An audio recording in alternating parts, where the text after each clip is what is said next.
Bismillahirrahmanirrahim. Alhamdulillahirabbil alamin.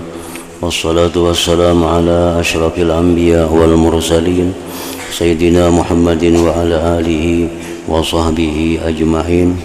Walal musannif al-imam Abu Hamid al-Ghazali rahimahullah, nafa'ana bi ulumih. Fa inna dawahiyal mauti thalath.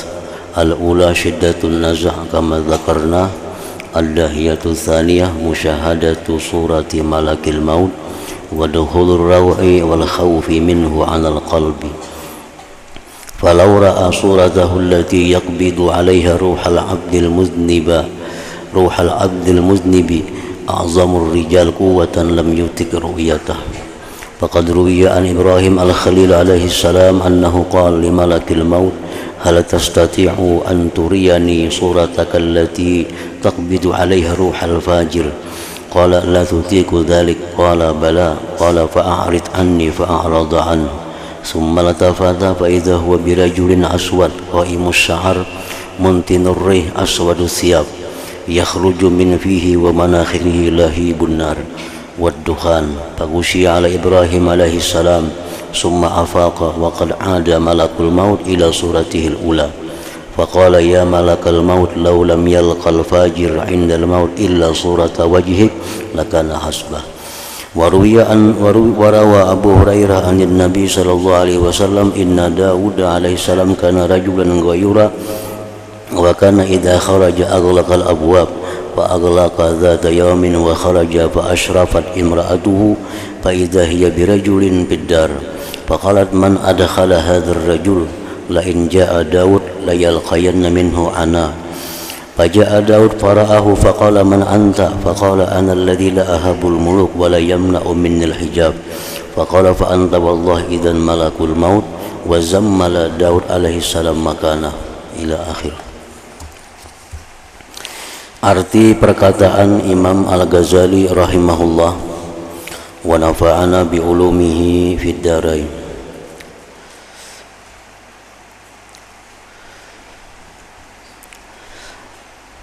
Karena sesungguhnya bencana kematian ada tiga. Yang pertama, kerasnya, sulitnya pencabutan roh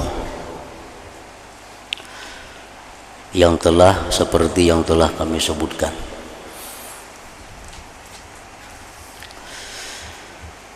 Yang kedua, bencana kematian itu menyaksikan rupa malakul maut, menyaksikan rupa Israel,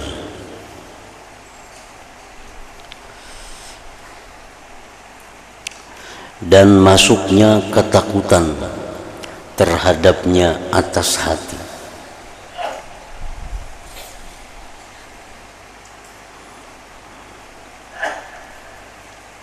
Maka jikalau seorang laki-laki yang paling kuat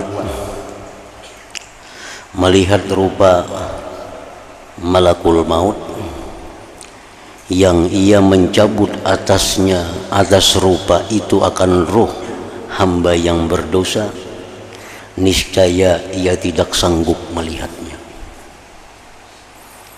Artinya andai kata ada laki-laki yang paling kuat, laki-laki yang paling tangguh melihat rupa malaikat maut waktu mencabut nyawa orang yang berdosa, maka laki-laki itu akan lumpuh ketakutan.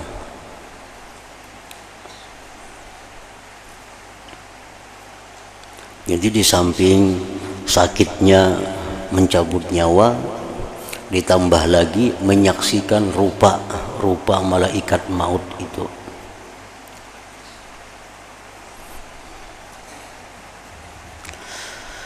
Telah diriwayatkan dari Nabi Ibrahim alaihi salam bahwa beliau berkata kepada malakul maut, apakah kamu mampu memperlihatkan kepadaku akan rupamu yang kamu mencabut atas rupa itu akan ruh orang yang zalim? Nabi Ibrahim hendak melihat rupa Israel kayak apa waktu Israel itu mencabut nyawa orang yang zalim.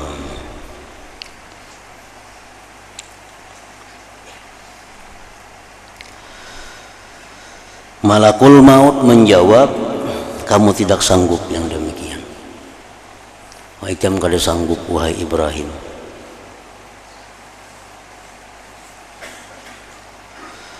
Nabi Ibrahim berkata, tentu sanggup.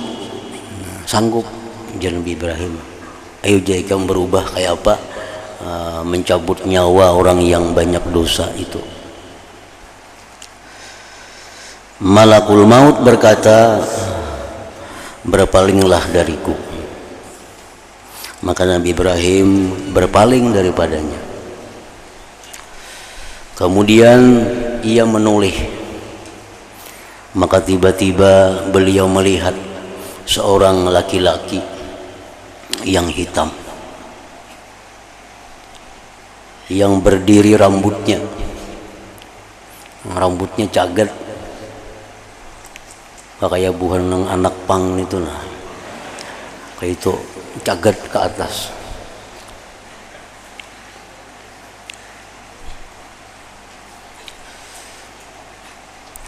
Yang busuk baunya, yang hitam pakaiannya, yang keluar dari mulutnya dan lubang hidungnya kubaran api dan asap.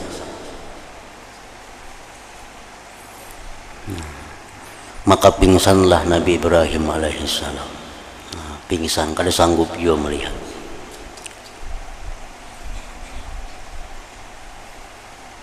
Jakanya kau buka orang nang hendak dicabut nyawa itu, cuma karena ada kekuatan lagi dari saking takutnya, saking sakitnya lumpuh.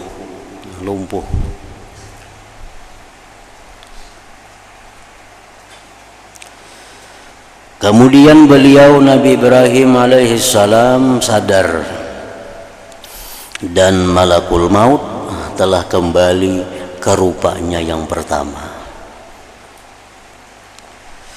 Lalu beliau berkata, Nabi Ibrahim berkata, wahai malakul maut, jikalau orang zalim tidak menjumpai ketika mati selain rupa wajahmu, niscaya cukup baginya siksa maksudnya. Makanya orang zalim itu na imbah mati kada ada lagi siksa selain daripada melihat wajah engkau tadi, itu sudah cukup sebagai siksaan bagi orang yang zalim tadi.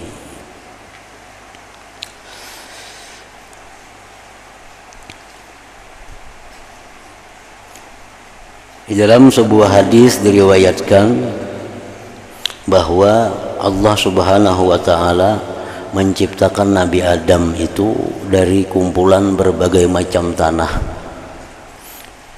sampai 60 macam tanah diambil, tanah ini, tanah itu, ada tanah hirang, ada tanah habang, ada tanah kuning, ada tanah liat, macam-macam tanah diambil. Nah, waktu Allah Subhanahu wa taala memutuskan untuk menciptakan Nabi Adam, Allah suruh Jibril untuk mengambil tanah-tanah tadi. Maka turunlah Jibril hendak mengambil tanah tadi. Nah, tanah yang hendak diambil tadi, begitu hendak diangkat oleh Jibril, tanah itu berlindung kepada Allah. Ya Allah, jangan kau ambil aku. Nah, Jibril pun kada jadi mengambil tanah tadi karena berlindung dengan Allah. Naik Jibril, ya Tuhan, mana tanahnya? Ya Jibril ulun kada sanggup mengambil karenanya berlindung dengan engkau. Diutus lagi Mikail untuk mengambil tanah tadi. Mikail pun kada sanggup mengambil tanah karena tanah ini minta marasi, jangan diambil aku ke tanah, dan aku berlindung kepada Allah agar jangan diambil. Nah, Mikail kada purun juga, naik ke atas kada membawa apa-apa. Ya Tuhan, mana tanahnya? Mujar Mikail, ulun kada sanggup mengambilnya, berlindung dengan pian, jangan diambil. Disuruh Israfil oleh Allah, demikian pula boleh kadang bawa apa-apa juga. Disuruh Israel disuruh mengambil tanah tadi untuk Nabi Adam. Nah, dia tanah jangan diambil, aku berlindung dengan Allah. Ujar Israel, ikam berlindung dengan Allah, aku ini perintah Allah mencabut tikam ini. Lalu Israel mengambil tanah tadi segenggam berkumpul sampai 60 macam tanah yang dibawa kepada Allah Subhanahu wa taala. Nah, ini tanahnya yang bakal diulah Nabi Adam itu. Ujar Tuhan kepada Israel, kenapa ikam ambil tanah, makanya berlindung dengan aku agar jangan diambil. Ujar Israel, ulun lebih baik mentaati perintah engkau daripada memandang tanah tadi. Nah, dengan demikian ujar Tuhan, engkau kutetapkan sebagai malaikat pencabut nyawa anak Adam itu. Nah, itu sejarahnya kenapa Israel ini dipilih oleh Allah untuk bertugas menjadi pencabut nyawa.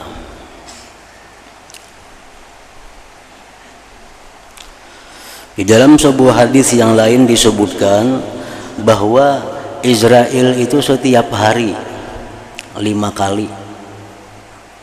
kali sehari Israel itu mendatangi rumah kita. 5 kali seharinya menjenguk. Cuma kita kadang melihat 5 kali sehari datang. Bila ada pina tatawaan, bila ada pina rami, jadi Israel ini kada tahu bakal mati manusia nih. Jadi 5 kali sehari Israel itu datang ke rumah kita. Kan dunia ini bagi Israel kada ada artinya. Nangkaya hintalo jadi ganggaman.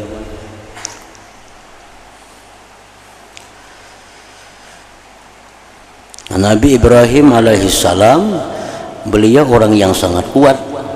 Namun begitu melihat Israel mencabut nyawa, menampakkan rupanya bagaimana mencabut nyawa orang-orang yang zalim, Nabi Ibrahim pun pingsan.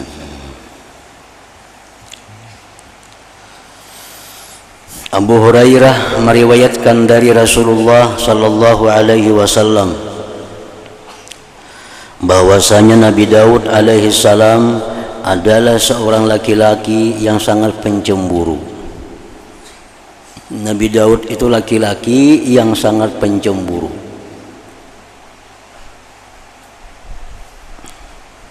Artinya pencemburu terhadap bini sidin.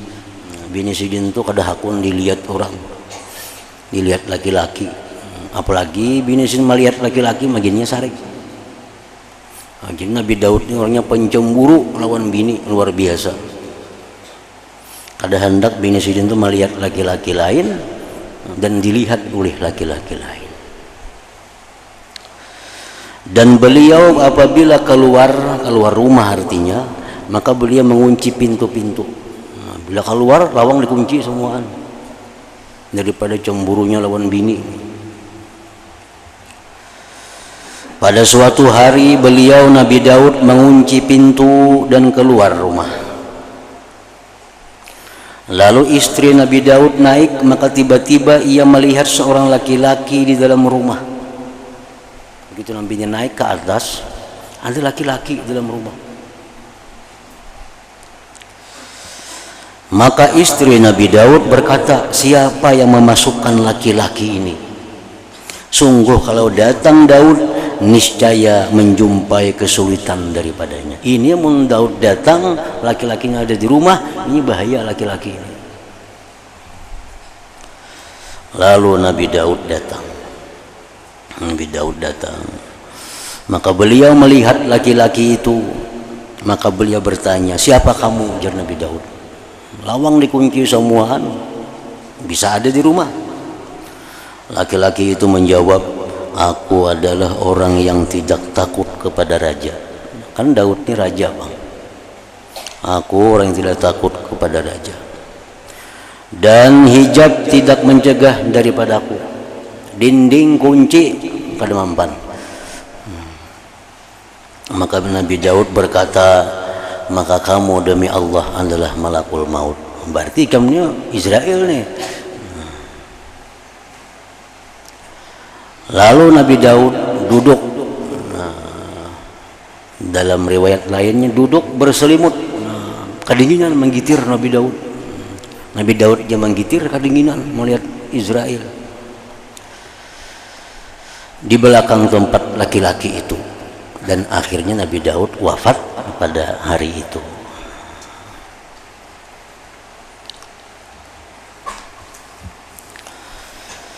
Diriwayatkan bahwasanya Nabi Isa alaihi salam melewati tengkorak manusia. Lalu beliau memukulnya dengan kakinya seraya berbicara dengan izin Allah. Wahai tengkorak, bepandir ikam dengan izin Allah. Maka tengkorak itu berkata, ini memang mukjizat Nabi Isa. Mukjizat Nabi Isa itu orang mati bisa dipandiri sini, orang mati yang ribuan tahun isin bangun. Nah itu memang mukjizat Nabi Isa. Bicaralah kamu wahai tengkorak. Maka tengkorak itu berkata, ya Ruh Allah, saya adalah seorang raja pada zaman anu dan anu. Aku ini raja dulu. Ketika saya tengah duduk dalam kerajaanku, yang di atasku mahkotaku, dan di sekelilingku tentara-tentaraku, di atas mahligai kerajaanku, tiba-tiba tampak bagiku malakul maut. Maka hilang daripada aku setiap anggota badan atas kekuatannya. Menggetar semua anggota tubuhku. Kemudian diriku keluar kepadanya. Wahai jikalau apa yang ada dari kumpulan itu tercerai-berai, dan wahai sekiranya apa yang ada dari kejinakan hati itu keliaran. Artinya malakal maut itu kada peduli dengan siapapun, dimanapun. Kalau sudah tugas perintah Allah dicabut orang itu, maka malaikat maut akan mencabut sesuai pada waktu dan tempat yang ditentukan oleh Allah Subhanahu wa ta'ala.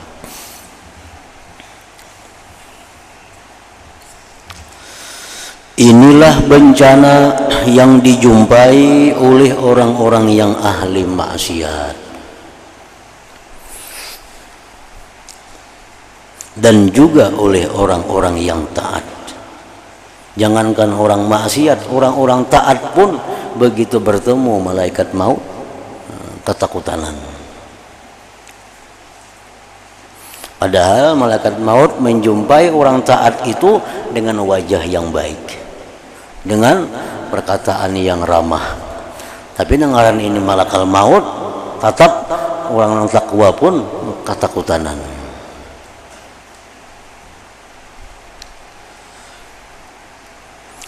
Maka para nabi telah menceritakan semata-mata sakaratul maut tanpa ketakutan yang dijumpai oleh orang yang menyaksikan rupa malaikat maut seperti yang demikian.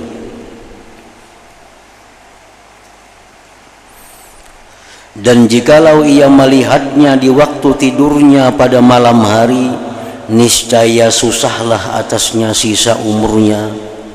Andai kata orang bermimpi bertemuan malaikat maut, nah sepanjang umurnya orang itu ketakutanan, sepanjang umurnya orang itu kada nyaman lagi hidup. Maka bagaimana dengan melihatnya dalam keadaan seperti ini? Dalam mimpi saja bertemuan malaikat maut itu, nah sudah kada nyaman lagi hidup. Apalagi orang yang bertemu malakal maut dalam keadaan kenyataan, nah waktu menjelang ajal itu.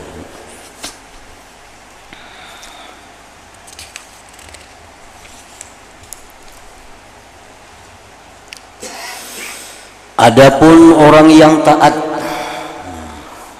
taat, maka ia melihatnya pada rupa yang sebagus-bagusnya dan seelok-eloknya. Orang yang taat melihat malaikat maut itu dalam rupa yang bagus, dalam rupa yang indah. Nah, jadi orang yang taat itu ada kekurangan baginya, bencana ditimbang orang-orang yang banyak dosa. Orang banyak dosa ini, satu, sakitnya mencabut nyawa pasti sakit. Nah, kedua pulang sakitnya melihat rupa jahat dari malaikat maut itu.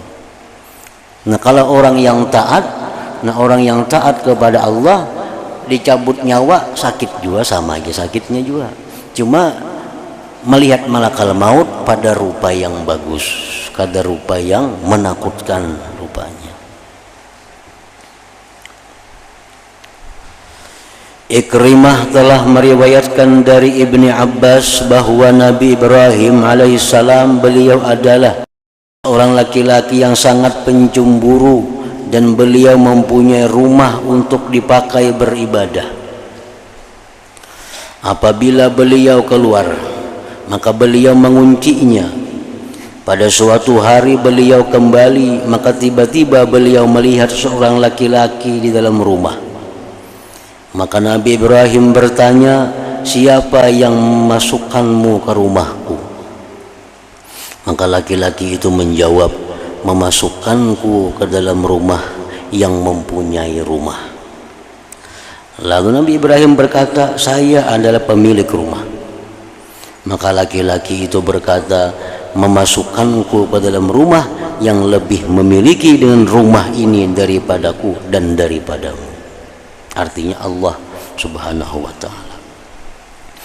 Nabi Ibrahim bertanya, apakah kamu dari malaikat?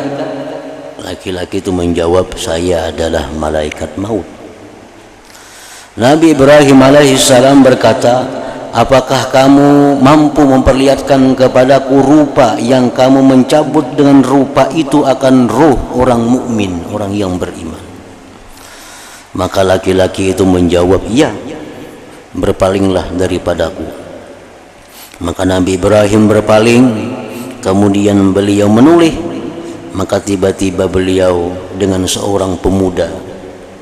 Lalu disebut dari kebagusan wajahnya, kebagusan pakaiannya, dan harum baunya.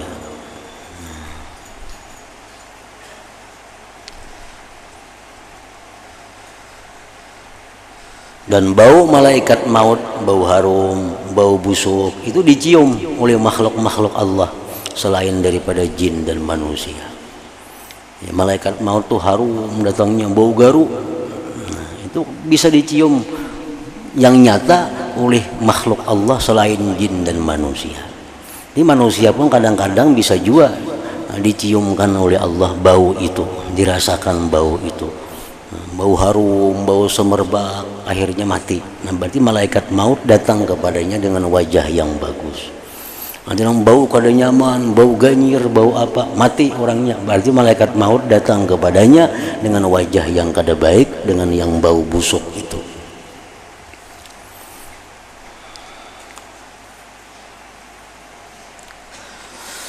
Lalu Nabi Ibrahim berkata, wahai malaikat maut, jikalau orang mukmin tidak menjumpai ketika mati selain rupamu, niscaya cukup baginya.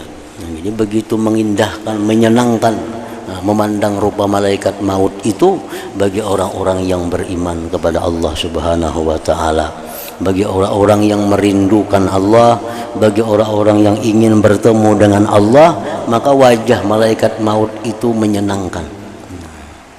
Nah, bagi orang-orang yang kada kepingin mati, orang yang takutan mati, orang yang hendak hidup dalam dunia, nah, malaikat maut akan nampak menyusahkan, menakutkan kepadanya.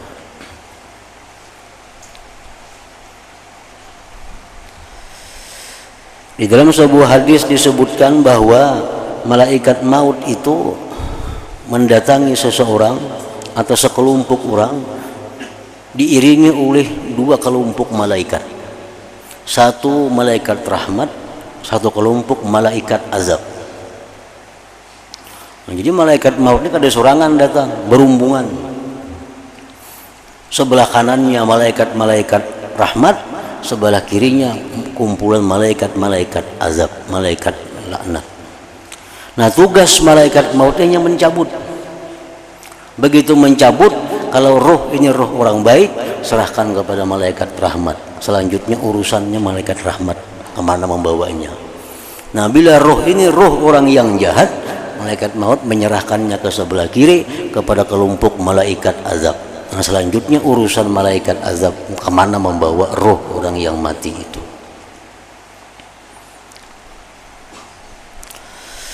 Dan termasuk bencana ini adalah menyaksikan dua malaikat pencatat amal.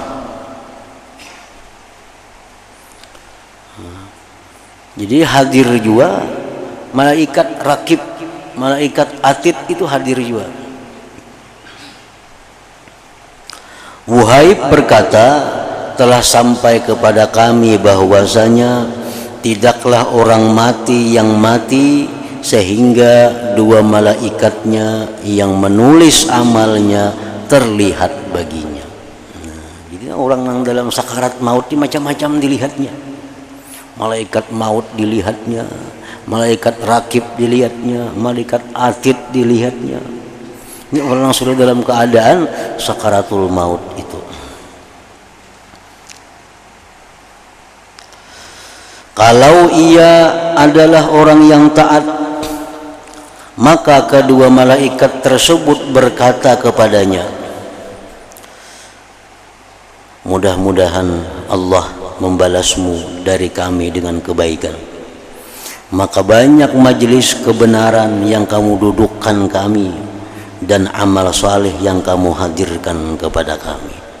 Jadi malaikat dua ini kepada orang yang taat mengucapkan terima kasih dan mendoakan, karena banyak membawanya ke tempat-tempat yang baik, karena banyak membawanya ke tempat-tempat yang mulia. Nah, malaikatnya terima kasih, engkau lagi hidup menempatkan kami di tempat yang mulia, di tempat yang baik, di tempat yang taat. Semoga Allah membalas kebaikan kamu. Nah, malaikat ini gembira, nah, karenanya dibawa ke tempat-tempat yang mulia.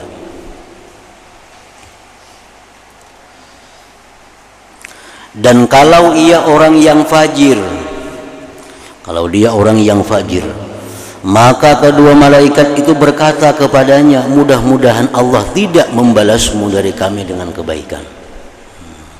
Mudahan Allah kada memberikan kebaikan kepada engkau. Maka banyak majlis kejahatan yang kamu dudukkan kami, dan amal yang tidak salih yang kamu hadirkan kepada kami, dan perkataan yang jelek yang kamu perdengarkan kepada kami. Maka mudah-mudahan Allah tidak membalasmu dari kami dengan kebaikan. Ikam merancak mula kami ke tempat maksiat, ikam merancak mula kami berjudi, ikam ini biasa mula kami minum arak, ikam biasa mula kami berzina. Nah, malaikat itu bermamai nang berdua ini kepada nang dalam sakaratul maut nih. Mana sakaratul maut, sakit dicabut nyawa, mana menghadapi malaikat maut nang kayak itu rupanya, ditambah kiri kanan bermamai pulang dua malaikat ini. Mudahan ikam kada dapat kebaikan dari Allah, karena ikam sering kali membawa kami ke tempat-tempat yang kada baik itu. Ini bencana juga bagi orang yang mati itu. Maka karena itulah terbukanya penglihatan mayit kepada kedua malaikat tersebut, dan ia tidak kembali ke dunia selama-lamanya. Malaikat itu habis itu bulik, habis tugasnya. Ini rakib atid itu begitu kita mati kembali ke tempatnya, pensiun, ada lagi gawiannya sampai hari kiamat. Ini kada ke dunia lagi, karena orang yang dikawalnya sudah mati.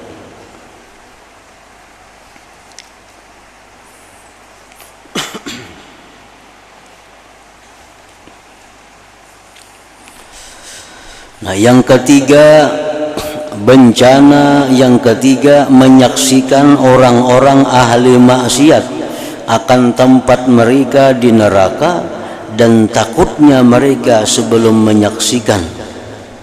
Sesungguhnya mereka di waktu sakarat telah lemah kekuatan mereka, dan roh mereka telah menyerah untuk keluar, dan roh mereka tidak akan keluar selama mereka tidak mendengar suara malakul maut dengan salah satu dua kabar gembira. Jadi roh itu kada akan ditarik daripada manusia sebelum mendengar kata-kata terakhir dari malaikat maut. Ada kalanya kalimat yang keluar dari malaikat maut itu, bergembiralah wahai musuh Allah dengan neraka. Hanyar cabutnya. Atau bergembiralah wahai kekasih Allah dengan surga. Nah, jadi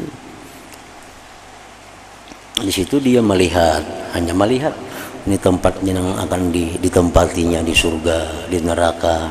Itu sudah tobat kada berguna lagi, penyesalan sudah kada berguna lagi, apa-apa aja kada berguna, kebaikan kada berguna lagi, karena sudah melihat tempat yang diduduki yang akan ditempati itu.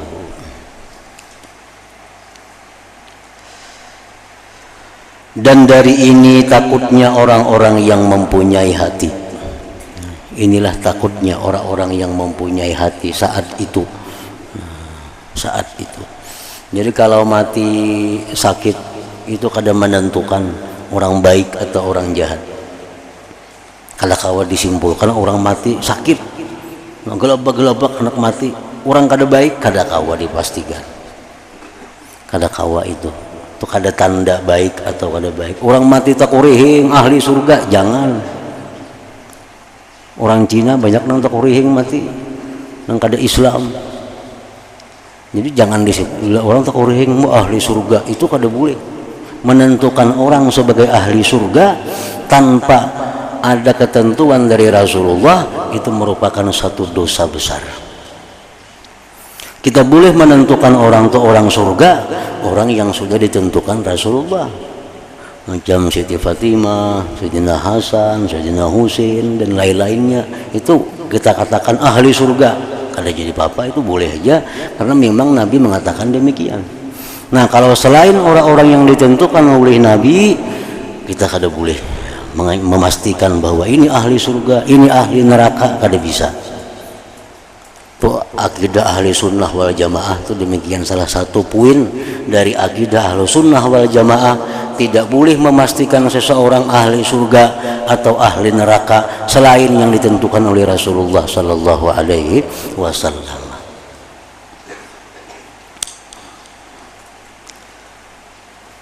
Jadi nang tahu bujur inya ini bakal ke surga ke neraka, orangnya seorang yang tahu. Mulai datang malaikat maut, bapina seram, ini sudah bahaya nih.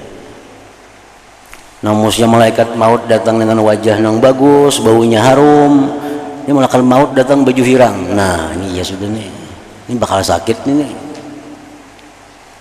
Bila malaikat maut datang baju putih bersih, bakal nyaman. Nang tahu itu nang menghadapinya, nang bakal mati nih.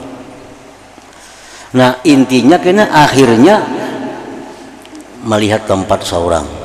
Nah, di surga atau di neraka itu detik terakhir sebelum roh itu keluar semuaan daripada tubuh kita.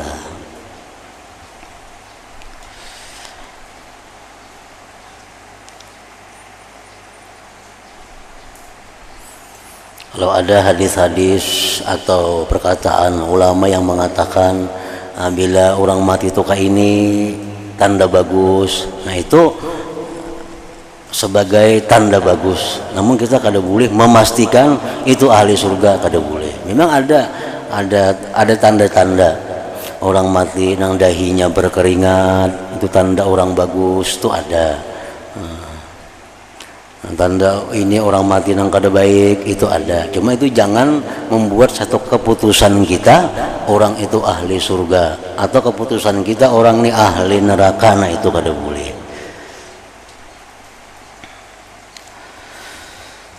Dan sungguh Nabi sallallahu alaihi wasallam bersabda, la yakhruja ahadukum minad dunya hatta ya'lama ayna masiruh wa hatta yara maq'adah minal jannati awin nar. Artinya seseorang di antara kamu tidak akan keluar dari dunia, kada akan mati sehingga ia mengetahui di mana tempat kembalinya, dan sehingga ia melihat tempat duduknya di surga atau di neraka. nang malihat itu nang ampunnya nang menghadapi itu, nang lain kada tahu. Walaupun kita dihiga orang mati kada tahu.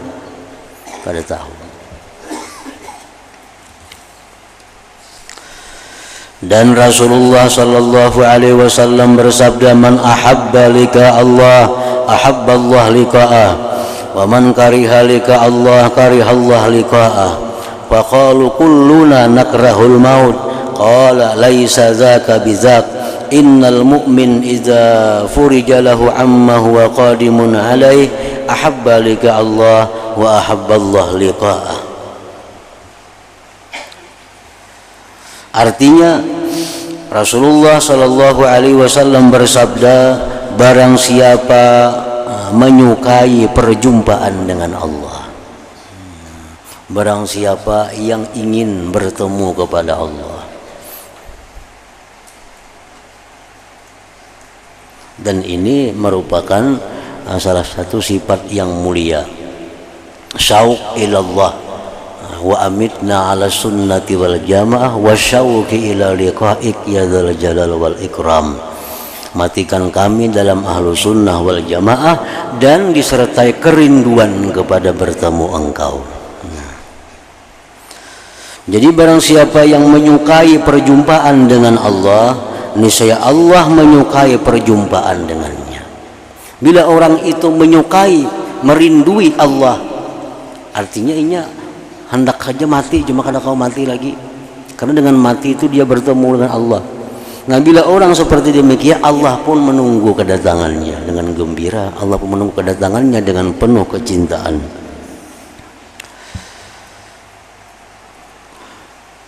Dan barang siapa tidak menyukai perjumpaan dengan Allah, niscaya Allah tidak menyukai perjumpaan dengannya. Orang yang kada hendak mati, berusaha sekuat tenaga, kada hendak mati, berubat kasana kamari, ketakutan mati juga, Allah pun kada katuju berjumpa dengannya. Allah kada suka berjumpa dengannya.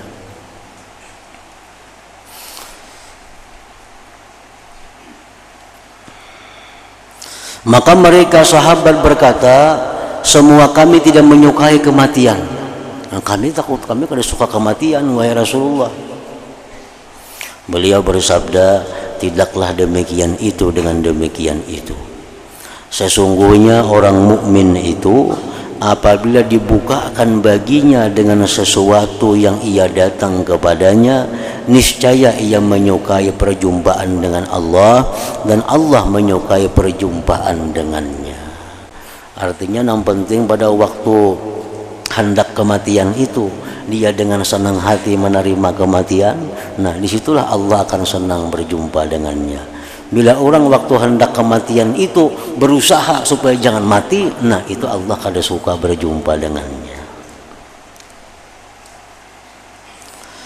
Nah, di situ diriwayatkan bahwasanya Hudzaifah ibnul Yaman radhiyallahu anhu berkata kepada Ibnu Mas'ud,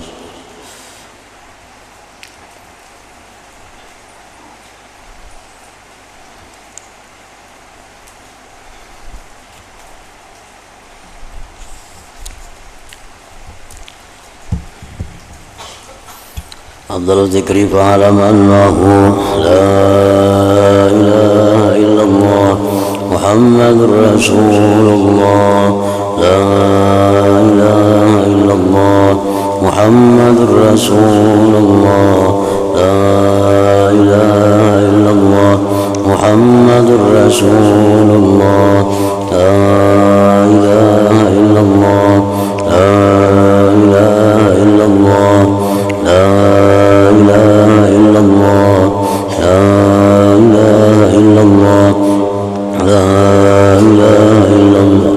Allahu Allah, Allahu Allah, Allahu Allah, Allahu Allah, Allahu Allah, Allahu Allah, Allahu Allah, Allahu Allah, Allahu Allah, Allahu Allah, Allahu Allah, la ilaha illallah Muhammadur Rasulullah, la ilaha illallah Muhammadur Rasulullah, la محمد رسول الله لا إله إلا الله الفاتحة مستعين صراط الذين أنعمت عليهم فيا أيها الراجون له شفاعة صلوا عليه سلموا تسليما اللهم صل وسلم